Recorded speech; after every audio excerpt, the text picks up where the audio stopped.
Hello, everybody. This is Dusty from the Fellowship Committee, and today we are here with Lisa Opsahl.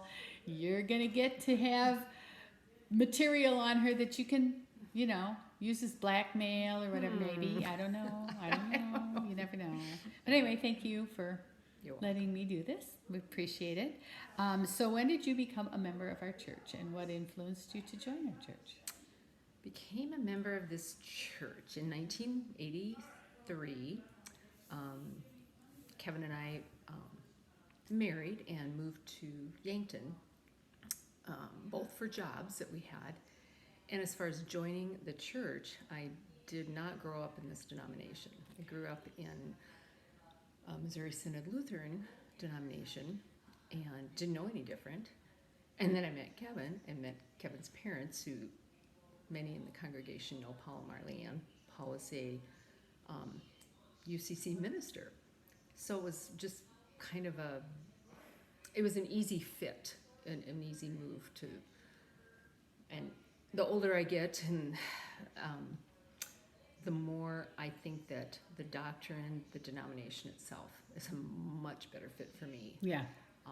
Than, and nothing against any Missouri Synod Lutheran friends and relatives that I have, but it's a way better fit for me in my way of thinking and my, dare I say the word, liberal leanings. Ooh, I know. Ooh. Sorry. That's okay. I have them too. So where did you move from? We moved. Kevin was finishing mortuary science school in Minneapolis, and then we both got job interviews in Yankton. And so that's the year that I became a teacher in 1983. Okay. And then he went to work for a man named Stan Ray here in Yankton. So where did you grow up? I grew up on a farm 17 miles from, in between Woonsocket and Huron. Oh. Yeah. Rode the school bus every day. My dad was a cattle farmer. And I went to Woonsocket High School. But we lived a ways from town. Yeah. Mm-hmm. Did your grandparents start the farm, or? No. I mean, Dad was a farmer from forever. But no, he didn't have the family farm. He had land through my grandma, on my mom's side. Okay. And, what nationality were they? Scandinavian. I never quite got it. I think a mix. I think Scandinavian, English. My maiden name is Alexander. Okay. So I'm guessing there's some English in there. Yeah. A Modge Podge, I guess. Yeah. What did your grandparents do? Farm. They were farmers too. All right. Yep. Cool. I didn't really know them. They, both of my mom and my dad, Marilyn and Rodney, their dads both died very young, so I never knew them. And the one grandma never remarried, but my dad's mother did remarry, and his last name was Lillehog, which is a Lillehog, huh? Wow. Yeah, that's a name that is pretty well known, I think, in the Wessenden Springs, Woonsocket, Lane area. It's kind of that central South Dakota area. So, Wow.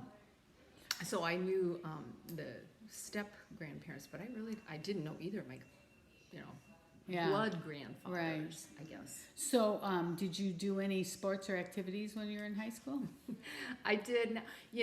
Living 17 miles out of town, I could never do anything that was after school. And if anyone knows me at all, I am not athletic. I love athletes and watching. Yeah, that's not my thing. So the thing that I could do during school was be in band. And so in my mom and my grandma and her mother, Clara, they both played organ for the church. The little Wurlitzer kind, not, sorry Ted, not the big pipe organ kind, but the little Wurlitzer. And grandma had a Wurlitzer, and anyway, piano and music was a big thing. Okay. So you're going to take over for Ted when he retires? Good Lord heavens, no. Okay, two things about me being a music nerd, because I've always loved music. And that was my minor in college, and music is very important to me. But I have just enough musical talent to know how much musical talent I really don't have. Yeah. And when I die, if I am not reborn with a really good singing voice or some talent like Ted and Jennifer have, I'm going to be really mad. Yeah, I guess. So college, where did you go? Northern State, now university. Then it was Northern State College. That's in Aberdeen. Okay. And got my, oh, hi, puppy. Very big. Come on. Got my degree there in elementary education. So Okay. it's a, yeah. And so you teach now. I do. So when we moved to Yankton and I got that first teaching job, my first teaching job was kindergarten. Oh. And this is a kind of an interesting thing. I never went to kindergarten. I'm kind of borrowing from the Denny Fleer playbook because he said that Okay, too. It was yeah. kind of interesting. He never went to kindergarten either. And Right. back in that time, it wasn't mandated and there was no bus service at that time. Aha. So by the time, and that when I started school in 1966, that was about the year the last of the country schools were closing in our county, and then they did start bus service, and then that's how I got. So I started first grade, and so my first job in Yankton was teaching kindergarten at Beetle School, and I'd never even gone to kindergarten, so it's like, what in the world am I doing? Whatever.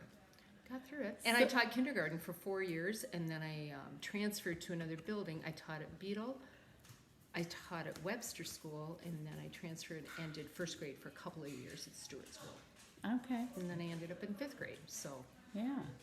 And that's what you do now, fifth grade? yeah. Okay. I taught fifth grade since about 1993. Wow. I know. Time flies when you're having fun, though. Yes, it does. Those fifth graders growing up like crazy. Yes. Yeah. Yeah. Lots of change there, I'm sure. A lot. I can't even, the list would be very long. I bet. It's daunting when I look back and think what we had to work with then and what we have to work with now. Right. And I don't know. And this makes me sound horrifically old, but there are some things that I think is all the new things. Does it make education better? Does Right. it make learning better? I don't know. I think about that. Yeah. Oh, yeah. sometimes. I get that. I don't know. Yep. So, was that always what you wanted to do? Was Oh teach? my yes. Oh my gosh. That's all I played when I was growing up. Okay. And by the way, I was by myself a lot. my siblings were 6+ years older than I was. Okay. And so I'm pretty sure my siblings have told me that I had an imaginary friend, which that wouldn't surprise me because there was no one else to play with. I didn't have down the street. I mean, Right. the next closest farm where even a friend would have been was miles away. I mean, I played school. That's what I went to school. And my dad, I remember he hung a old chalkboard up in the garage, and that, I had that, and I don't know. Yeah. We did a lot of make-believe play. Oh my. Yeah. Yep. Yes. Lots of We imagination. did. So you graduated with your... Well, I got my Bachelor of Science at Northern, and then I did get my master's degree at USD Okay. in special education. Okay, yeah. Cool. So, what was your first job ever? I really, babysitting was never a thing because I Yeah. was There too weren't far anybody. away, and there really weren't any little kids, and people didn't. I don't know. I stayed at my grandma's. There was not or people stayed with relatives. Everybody knew each other. There was not babysitters. Kind Okay. of that. Anyway, my first job had to have been when I was in college, and I worked at a restaurant. Oh, I was wow. a waitress at Okay. Caesar Centurion Family Restaurant. All right. Yeah. Yay. Yay! I made a lot of money doing that. I am telling you, I was always flush with cash being a waitress. Oh my Rich gosh. girl. Yeah. Well, a flush, and everyone came to me in the dorm for quarters for laundry. I always had tip money. Yep. So, anyway. Well, yeah, I was a terrible waitress. I was awful at it. My hat is off to you. I Well, can't. I have a great respect for anyone in the service industry because it's hard work. Yes, That's it for sure. is. That's for sure. So, something in your life that changed you. You know, I think, well, for sure, having children has changed, you know. You have that's- how many kids? 3. Okay. 2 girls and a boy. And they're all married and on their own. Now grandkids, I would say probably grandkids would be the Yep. next kind of fun thing that's changed me. That sure is a lot of fun. And I think just having new experiences. The trip that I took to Europe with the choir.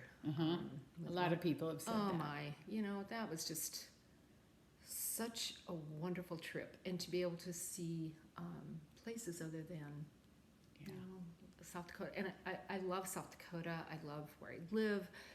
But I suppose those moments of travel when you have an opportunity to do that is just really important. And so many times when I ask my 5th graders, we'll start the year out, you know, getting to know kids or whatever. And I always ask them like things like, oh, going to the Black Hills. And, you know, you just assume all kids by 5th grade have had an opportunity to get to the Black Hills. And I am telling you, Yeah. a lot of my students, you know, their big trip is to, you know, maybe go to Sioux Falls or Sioux City. Yeah. They don't travel. Not all of them, of course. And, you know, that could be a, you know, just a timing thing or whatever, but, and maybe it's not important, but you got to get away from your home Yeah. place every now and again and kind of see what it's like in other places. Yep. And because of that, I think it's sometimes very hard to teach my 5th graders about diversity because you know you look around in most classrooms in Yankton, they're pretty much all the same color skin and you know all of those things. So that's a real important thing for me. But how could they possibly learn that Right. or know about that if they haven't gone anywhere? To see people of different colors, see Yeah. people of different walks of life. I know that's a hard thing. So, coming back to your question, so I suppose travel is a big thing too, and more than just going to Sioux Falls. You know, I mean, really seeing a different place. I went when I was in St. Louis. I went to a World's Fair exhibit, and they had a big photo book that you could just go through from the 1904 World's Fair. Oh, fun. And it was really interesting because every state had built a home representing their style of architecture and the things they had in that area because so many people didn't travel like that. Oh, So sure. they had like from Alaska, you know, and things from the Southwest and from Florida and from the Northeast. Oh, fun. And so you could wander through and see how different the style of living was then in 1904. I thought that was pretty cool that you could do that. I never had realized they did that at World's Fairs, but There you go. awesome. And they also did stuff for other countries. So, you know, like Japanese gardens and, Cool. you know, that kind of stuff. So Well, I agree with you. But there's a big world out there. Yes, there is. Yes, there is. So I forgot to tell you this question, and Okay. it's kind of fun. Okay. Something that most people don't know about you. Oh, well, I think I told. What's your I've already secret? said I had an imaginary friend when I was Yes, a kid. that's I didn't true. go to kindergarten. I Ooh, lived on yeah. a farm. Wow, what else do they not know about me? I'm an open book, Dusty. Oh my God, what else could it be? Well, yeah, you do have a couple points there. If you think of something before the end of this, let us know. Oh Lord. Okay. We like to keep those little things. I'll get Yeah. back to you. Yeah. So if you had advice to give to your younger self or to anybody today, what would it be? I think, well, if it were just coming, if I was giving advice to myself, I guess it would be to take more risks. I'm perhaps a little set in my ways sometimes, and maybe didn't take. I was always the safe route, because I never wanted to get in trouble. Believe it or not, maybe that's the thing no one knows. I was really a pretty good girl in school. Of course, my parents aren't around to argue that, but I did toe the line, and I did got good grades and all of that. I did what I was supposed to do, but I think maybe not taking more risks in a dangerous way, but maybe I should have gone a little further away from college than 2 hours. It was about 2 hours away, but at that time that seemed like that was a big step for me. It is. I had never left home, and so it just taking chances on things, reading more and learning more about things that you don't know about, those types of things, I think would be a great piece of advice for myself. I don't know. And I always tell my students too, knowledge is power.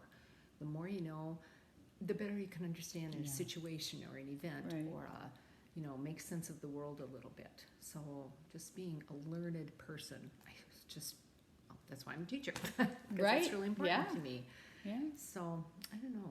I guess that would be the big thing, is to just be aware of where you're going and what you're doing, and what else can you do with it. If that makes sense. Yes, it does. Okay. So you have a captive audience right now. Is there anything you'd like to say to the congregation in church? Oh my. Fellow congregants? Sure, I'd love to say a couple of things. Love each other, get along, and think of others besides yourself. Ooh, yeah. And that includes myself too. Yeah. So. Yeah, it does. Well, thanks, Lisa. I really appreciate you letting me do this interview with you. And we'll see you when we see you. You will. You'll see me in church. And thank you very much for doing these interviews. It's really been fun. This has been awful for me, but No. It was all good. Wonderful. You're a great interviewer, ma'am. Thank you. Thank you.